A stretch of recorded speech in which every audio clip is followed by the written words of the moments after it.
Hey guys, welcome to my channel. So today I did receive some shipment that I've actually been waiting for about a week and a half now.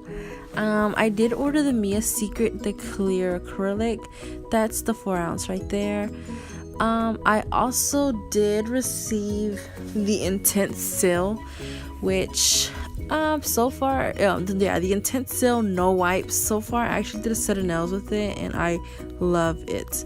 It's like a no wipe, so it's like you don't have to clean it like you would a gel polish. It's really good. It looks, actually I really like it.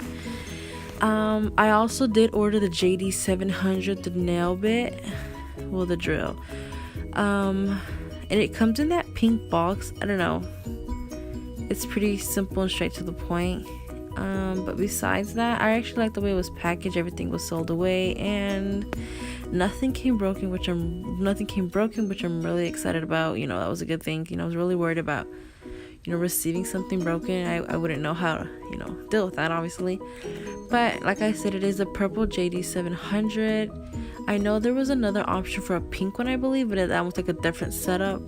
It did come with the foot pedal, the drill bits, and yeah, the holder for the drill.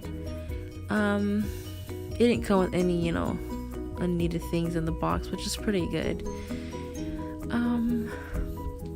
I actually did a set of nails and so far I think it's pretty good. It's a nice drill. It does take some, you know, getting used to, only because it's a lot of power, but other than that I can't complain.